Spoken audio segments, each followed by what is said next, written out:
شروع اللہ کے پاک اور بابرکت نام سے جو بڑا مہربان نہایت رحم کرنے والا ہے۔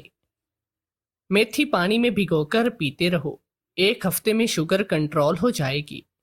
پکے کیلے کھاؤ، خشک کھانسی اور گلے کی بیماریاں نہ ہوں گی۔ ہفتے میں 1 بار کریلے کی سبزی کھانے سے جلد ہمیشہ صاف رہتی ہے۔ تیز میٹھا کھانے سے چہرے پر جھریاں پڑ جاتی ہیں۔ ہلدی زیادہ کھانے سے چہرہ جوان نظر رہتا ہے۔ کسی بھی پھل کے بیج چبانے سے یادداشت تیز ہوتی ہے۔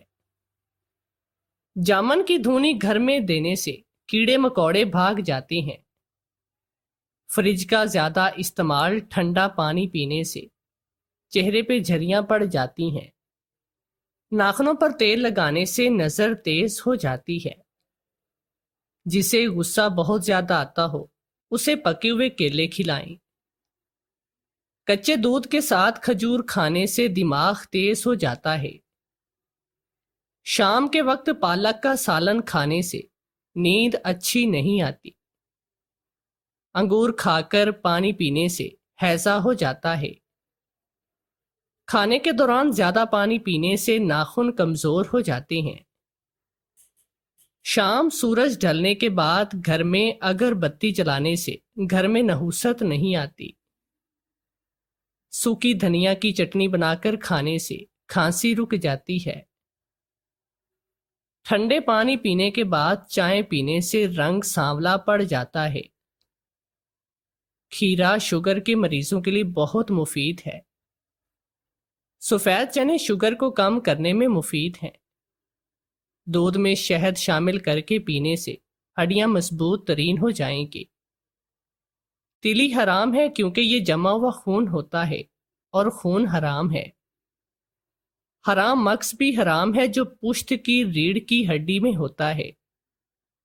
کھانسی نہ رک رہی ہو تو کلونجی والے پانی کا گھونٹ بھر لو، کھانسی فوراً رک جائے گی۔ ہری مرچ کھانے میں ضرور کھاؤ، یہ سانس کی تکلیف کی بیماری سے بچاتی ہے اور ہمارے بدن میں خون جمنے نہیں دیتی۔ دہی کے ساتھ ناشتہ کرنے سے خون کی کمی دور ہو جائے گی۔ جو دہی کا استعمال کرتا ہے اس کو کبھی پیشاب کا انفیکشن نہیں ہوتا۔ ابلے ہوئے چاول کھاؤ، گرمی محسوس نہ ہوگی۔ نہار پیٹ 1 عدد جاپانی پھل کھانے سے ساری زندگی کمر کا درد نہیں ہوتا۔ اکثر خواتین کو کمر کا درد رہتا ہے۔ اگر وہ سوجی کے حلوے کے اندر چاروں گوندے اور دیسی گھی ڈال کر کھائے تو یقین جانے کمر کا درد صرف 3 دن میں ختم ہو جائے گا۔ اگر بیری کے پتوں کو پیس کر اس پیسٹ کو بالوں میں لگائیں تو اس سے بال لمبے، گھنے اور چمکدار نرم ہو جاتے ہیں۔ کھیرے اور لیموں کا رس ملا کر پینے سے چہرے کی جلد چمکدار ہو جاتی ہے۔ لیموں اور پودینے کا رس ملا کر پینے سے آپ کا ہاضمہ بہترین ہوتا ہے۔ ادرک اور لیموں کا رس پیو، وزن کم ہو جائے گا۔ ننگے پاؤں زیادہ رہنے سے تلووں میں سختی آ جاتی ہے۔ کپڑوں سے پان کے داغ نکالنے کے لیے کپڑوں کو دودھ میں ڈبو کر دھوئیں۔ نمکین پانی میں سر میں ڈالو، جوئیں ختم ہو جائیں گی۔ رات کے وقت جلدی سو جانا اور صبح کے وقت جلدی اٹھ جانا سعادت کی پہلی علامت ہے۔ جن کے پاؤں ٹھنڈے گرم موسم میں بھی سرد رہتے ہوں اس کی اصل وجہ بلڈ پریشر کم ہوتا ہے۔ پیشاب کے انفیکشن میں فالسے کا جوس پی لو۔ اونٹ کی گردن والا گوشت کھانے سے آپ کو بیماریاں نہ ہوں گی۔ نہار منہ کھیرا کھاؤ، موٹاپا ختم ہو جاتا ہے۔ جن افراد کا پیٹ صاف نہیں رہتا وہ دودھ کے ساتھ سونٹ کا استعمال کریں۔ گنے کا جوس پینے سے کالا یرقان نہیں ہوتا۔ نہار منہ ادرک چبانے سے وزن کم ہوتا ہے۔ ادرک کا چھلکا چہرے پر مسل دیا جائے تو چہرے کی پرانی جھریاں غائب ہو جاتی ہیں۔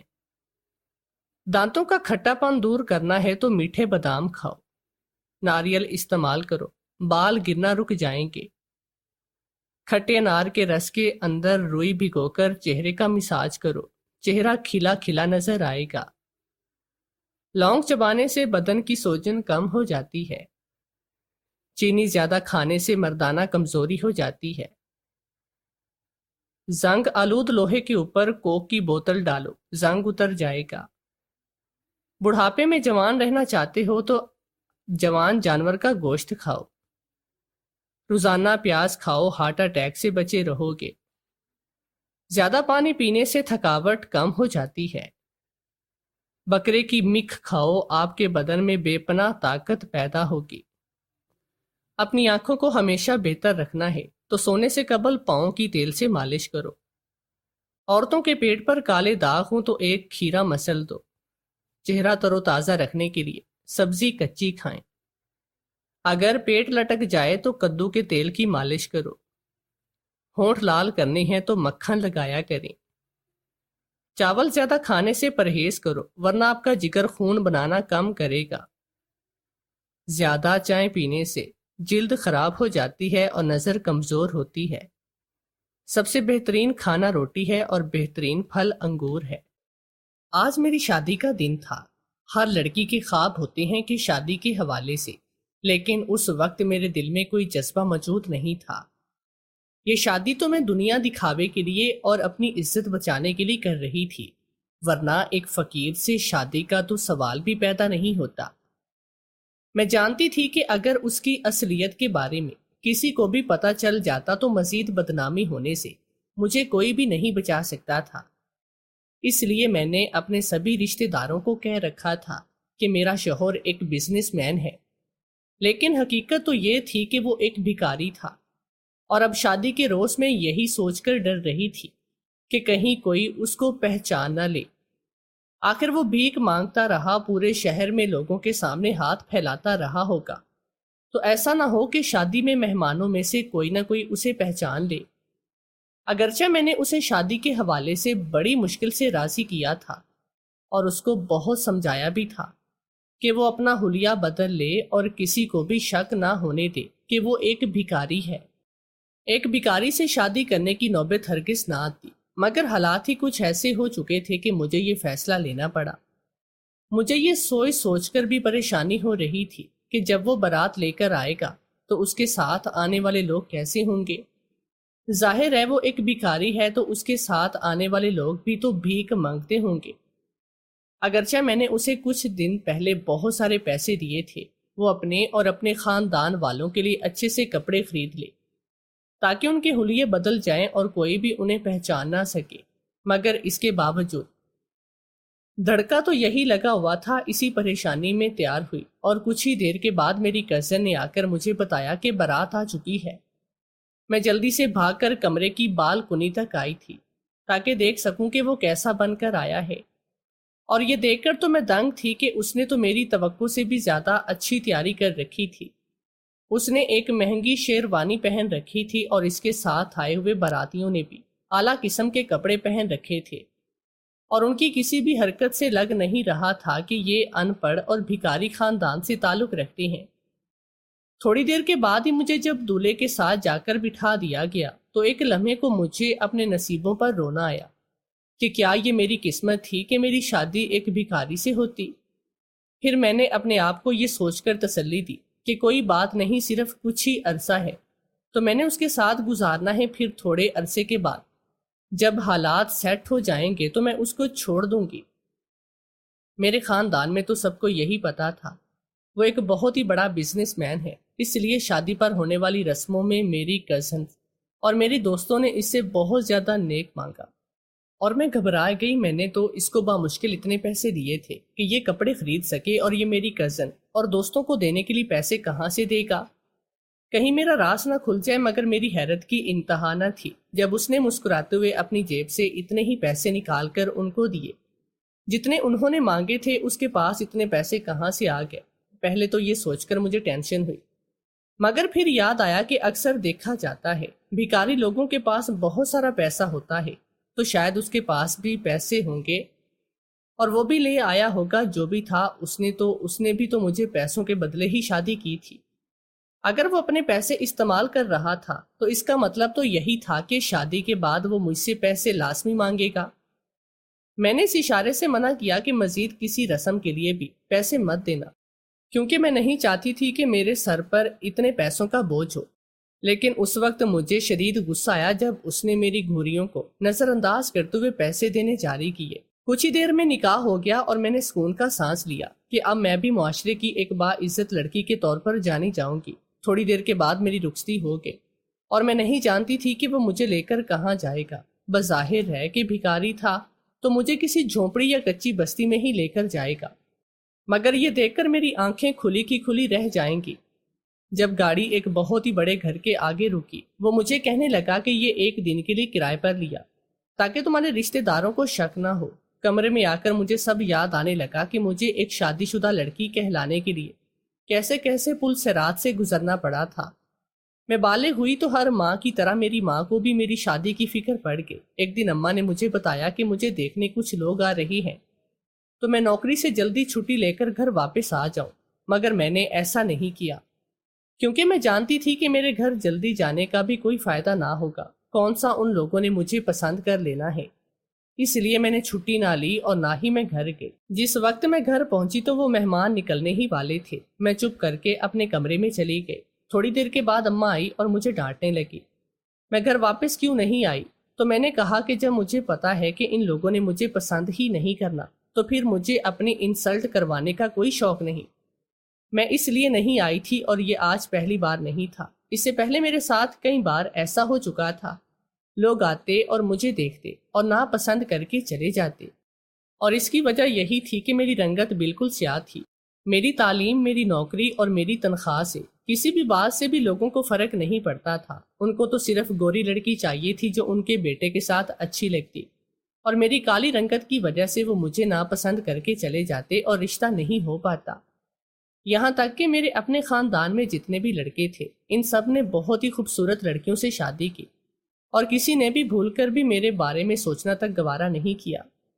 ان حالات نے مجھے بہت اکیلا کر دیا تھا، اور اب تو میں نے اپنے دل سے شادی کے نام کے جذبے کو ہی کھرچ کر نکال دیا اور خود کو سمجھا لیا کہ میری شادی تو کبھی نہ ہوگی۔ اس لیے اماں کے آج یہ بتانے کے باوجود کہ رشتے والے مجھے دیکھنے آ رہے ہیں، میں نے چھٹی نہیں کی اور نہ ہی میں گھر آئی۔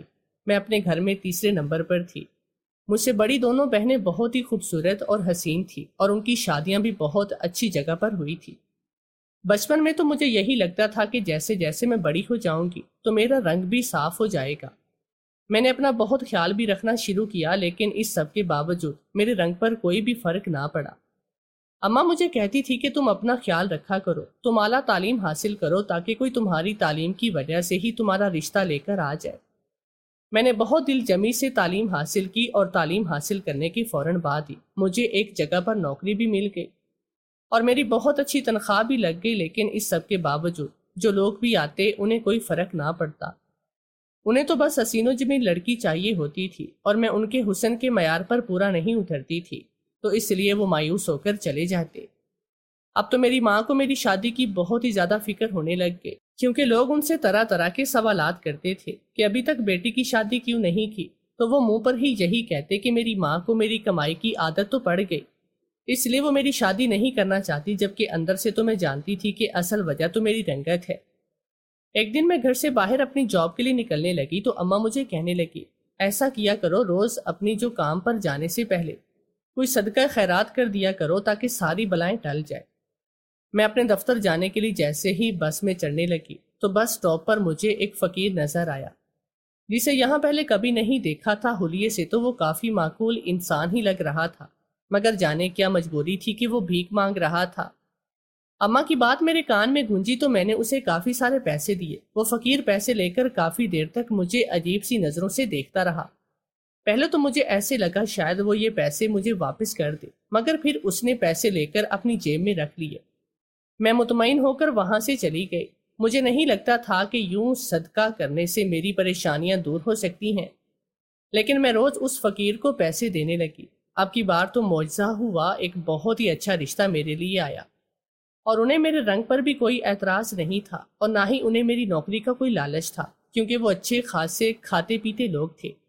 میری ماں بہت خوش ہوئی اور میری منگنی کر کے جلدی سے شادی کی تاریخ بھی طے کی۔ میرے منگیتر نے میری ماں سے کہا تھا کہ وہ شادی کی شاپنگ میرے ساتھ کرنا چاہتا ہے، تاکہ مجھے اپنی مرضی کی چیزیں دلوا سکے، اور میری ماں نے خوش ہو کر اجازت بھی دی۔ ایک دن یوں ہی شاپنگ کر کے ہم لوگ واپس آ رہے تھے، اچانک مجھے راستے میں پھر سے وہی فقیر نظر آیا۔ میرا خیال تھا کہ شاید اب بھی وہ مجھے دیکھ کر پیسے مانگنے کے لیے آگے بڑھا ہوگا، کیونکہ میں دفتر نہیں جا سکی تھی تو اس کو پیسے بھی نہیں دے سکی۔ میں نے اسے دینے کے لیے اپنے پرس سے پیسے نکالے اور اس کی طرف بڑھا دیا۔ وہ مجھے کہنے لگا مجھے پیسے نہیں چاہیے، بلکہ مجھے تمہیں کچھ بتانا ہے۔ میں نے اور میرے منگیتر نے حیرانی سے اسے دیکھا۔ اسے ہمیں کیا بتانا ہے؟ اسے ایسی کیا بات کرنی ہے؟ تو وہ میری طرف دیکھتے ہوئے کہنے لگا، یہ شخص جو تمہارے ساتھ کھڑا ہے تمہارا کیا لگتا ہے؟ مجھے اس کے سوال پر بہت غصہ آیا کہ وہ ہوتا کون ہے مجھ سے اس طرح کا سوال کرنے والا؟ وہ تو ایک فقیر ہے، اور اتنی ہمت اس میں کہاں سے آ گئی کہ وہ مجھے بیچ سڑک پر روک کر یہ سوال کر رہا ہے؟ اس سے پہلے کہ میں اسے سخت باتیں سناتی، میرے منگیتر نے اسے جواب دیتے ہوئے کہا، ہم دونوں کی بہت جلدی شادی ہونے والی ہے۔ تم کون ہو اور یہ سوال کس حیثیت سے پوچھ رہی ہو؟ وہ فقیر میری طرف دیکھتے ہوئے کہنے لگا، اس آدمی سے رشتہ توڑ دو میڈم، یہ آدمی اچھا نہیں، یہ ایک دھوکے باز شخص ہے اور تمہیں بھی دھوکہ دے رہا ہے۔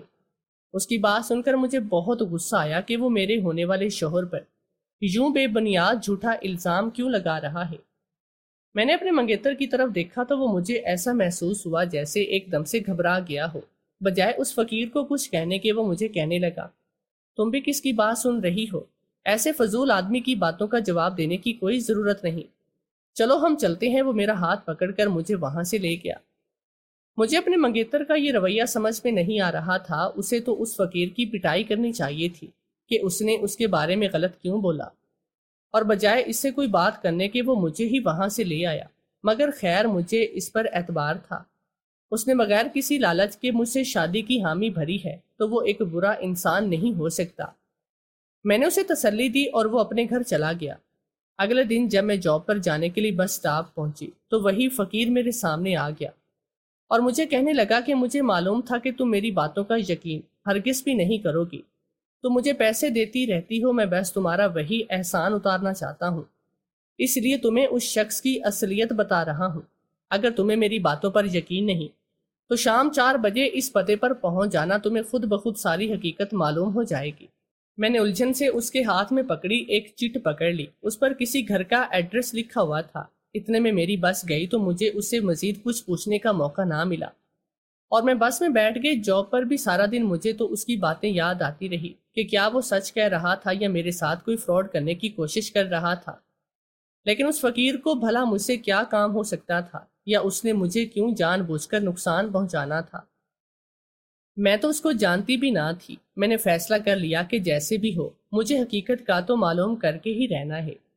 اس کی باتوں میں کس حد تک سچائی ہے اور کچھ نہیں تو کم سے کم میرے دل کو تسلی ہو جائے گی۔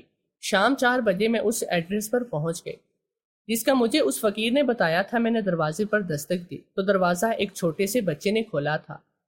مجھے سمجھ میں نہیں آیا کہ میں اسے کیا کہوں، کہ وہ کس کو بلائے۔ میں بغیر کچھ کہے اس گھر کے اندر چلی گئی۔ حیرانی تو مجھے تب ہوئی جب میں نے سامنے صوفے پر اپنے منگیتر کو بیٹھے ہوئے دیکھا۔ وہ یہاں پر کیا کر رہا تھا؟ اس کا یہاں پر کیا کام؟ مجھے دیکھتے ہی اس کے چہرے کے رنگ اڑے اور وہ گھبرا کر کھڑا ہو گیا اور مجھے کہنے لگا کہ تم یہاں؟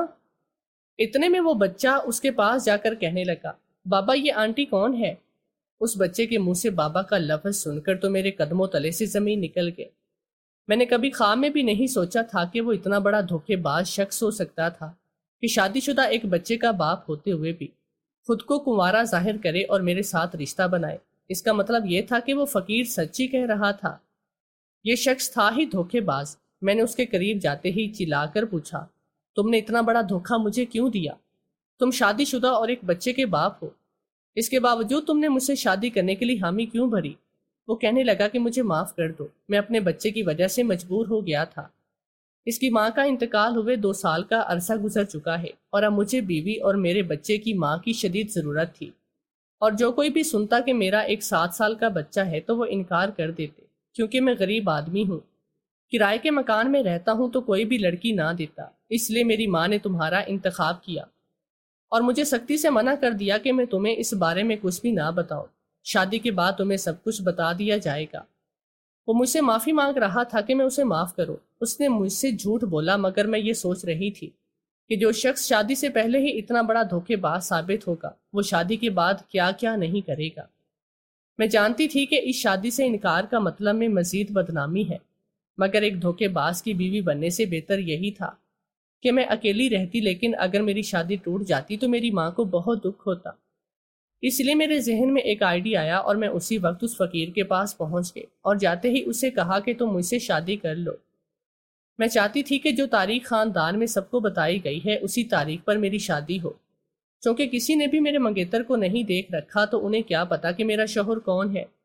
وہ فقیر کسی صورت نہیں مان رہا تھا، مگر آخر جب میں نے اس کے آگے ہاتھ جوڑے اور اس کو ڈھیر سارے پیسوں کی آفر کی تو وہ جلدی سے مان گیا۔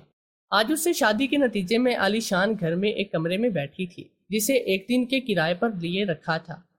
اگلے دن میرے رشتہ دار میرا ناشتہ لے کر آئے تو میرا گھر دیکھ کر وہ سب میری قسمت پر رشک کرنے لگے، مگر سچ تو میں ہی جانتی تھی کہ میں آج کے دن ہی بس یہاں پر مہمان ہوں۔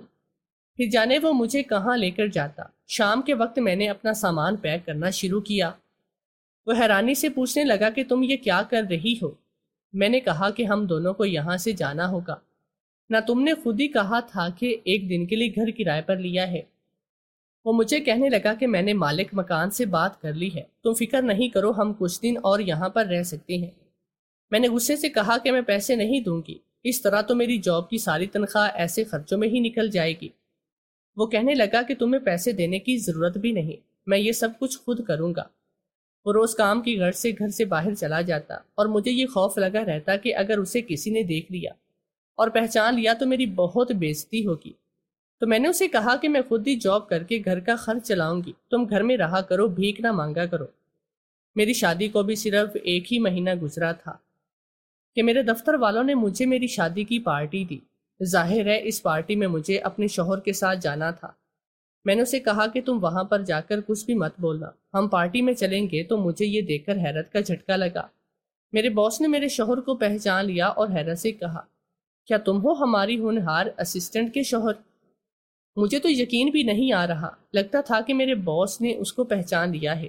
یہ سب دیکھ کر میرا دل ڈوبنے لگا کہ اب تو سب کچھ پتہ چل جائے گا۔ میں نے ایک بھکاری سے شادی کی، لیکن اگلے منظر نے میرے قدموں تلے سے زمین نکال دی۔ میرے باس نے آگے بڑھ کر میرے شوہر کو گلے لگایا اور ہاتھ ملاتے ہوئے سب کو کہنے لگا کہ تم لوگوں نے اسے نہیں پہچانا۔ پھر باس مجھے کہنے لگے کہ تم نے بتایا ہی نہیں کہ تمہارے شوہر کون ہے، اور نہ ہی تم نے شادی پر بلایا، ہمیں نہیں پتا تھا کہ اتنا بڑا آدمی تمہارا شوہر ہے۔ مجھے اچانک سب کی کا احساس ہوا، مجھے لگا کہ وہ مجھ پر طنز کر رہی ہے، مگر یہ دیکھ کر حیرانی ہوئی کہ سب لوگ باری باری جا کر میرے شوہر سے ہاتھ ملا رہے ہیں اور اس کے ساتھ تصویریں کھنچوا رہے تھے۔ یہ سب کیا تھا؟ میں نے چونک کر اپنے شوہر کی طرف دیکھا تو وہ مسکرا دیا اور مجھے اشارے سے کہا کہ گھر جا کر تمہیں سب بتاتا ہوں، مجھ سے انتظار نہیں ہوا۔ میں اسے لے کر ایک جانب آ گئی اور کہا کہ مجھے بھی بتاؤ یہ سب تم سے ہاتھ کیوں ملا رہی ہیں؟ وہ کہنے لگا کہ کم سے کم میں وہ نہیں ہوں جو تم سمجھ رہی ہو، اور ہاں یہ سچ ہے کہ میں بھکاری نہیں، میں شہر کے سب سے بڑے بزنس مین عالم فہیم کا بیٹا ہوں، جن کا امپورٹ ایکسپورٹ کا بزنس پورے ملک میں پھیلا ہوا ہے۔ میں نے حیرانی سے پوچھا، تھا تو تم فقیر کا بھیس بنا کر اتنا عرصہ کیوں سڑکوں پر گھومتے رہے؟ وہ کہنے لگا کہ میرے بابا امیر تو بہت ہیں، لیکن اس کے ساتھ ہی ان کا دل احساس ہمدردی اور محبت سے لبریز ہے، جبکہ میں اس طرح کا نہیں۔ ایک دن میں اپنے بابا کے ساتھ گاڑی میں تھا، ایک فقیر نے بھیک مانگی تو مجھے اس پر بہت غصہ آیا۔ میں نے اس کے ساتھ بہت بدتمیزی کی، اس کو بری طرح سے دہتکار دیا۔ یہ دیکھ کر میرے بابا کو بہت غصہ آیا۔ انہوں نے مجھے سزا کے طور پر 2 مہینے تک فقیر بن کر بھیک مانگنے کا حکم دیا، تاکہ میں اندازہ کر سکوں کہ جب کوئی دہتکارتا ہے تو کیسا محسوس ہوتا ہے۔ اس 2 ماہ کے عرصے کی فقیری نے مجھے مکمل طور پر بدل دیا۔ تمہارا وہ منگیتر جس سے تمہاری شادی ہونے والی تھی، اس کو میں بہت اچھے سے جانتا تھا۔ وہ میرے دوست کا کزن تھا اور اس کی پہلی شادی اور اس کے بچے کے بارے میں سب جانتا تھا، اس لیے تمہیں اس کے بارے میں سب سچ بتا دیا۔ میں نے کبھی تم سے شادی کے بارے میں نہیں سوچا تھا، لیکن جب تم روتے ہوئے میرے پاس آئی اور اپنی عزت بچانے کے لیے مجھ سے شادی کا کہا تو میں تمہیں منع نہیں کر پایا۔ یہ سب سن کر تو میں دم خود تھی۔ میں نے اسے پوچھا، کیا تمہیں میری رنگت سے کوئی مسئلہ نہیں کہ میں تمہارے معیار کے مطابق نہیں؟ تو وہ مسکرا کر کہنے لگا، اگر میں پہلے والا انسان ہوتا تو شاید مجھے بہت مسئلے مسائل ہوتے، اور میں کبھی بھی اپنے سے کم خوبصورت اور کم حیثیت لڑکی سے شادی نہ کرتا۔ لیکن یہ جو 2 ماہ میں نے فقیر بن کر گزارے اور لوگوں کی دہتکار سہی، اس نے مجھے بدل کر رکھ دیا ہے۔ اب میں ایک مختلف انسان ہوں اور میرے نزدیک شکل و صورت بے معنی ہے۔ انسان کا دل اچھا ہونا چاہیے، اور میں نے اتنے عرصے میں یہ جان لیا کہ تم ایک بہترین انسان ہو جس کے ساتھ میں اپنی زندگی گزار سکتا ہوں۔ اور یہ سب میں تمہیں بتانے ہی والا تھا، مگر مناسب موقع نہیں مل رہا، اس لیے مجھے بہت دیر ہوئی۔ میں اس کی باتیں سن کر اندر تک شاد ہو گئی۔ آخر مجھے میرے صبر کا خدا نے اتنا خوبصورت انعام دے دیا تھا کہ سب میرے نصیب پر رشک کرنے لگے۔ بے شک خدا کے ہاں دیر ہے، اندھیر بالکل نہیں۔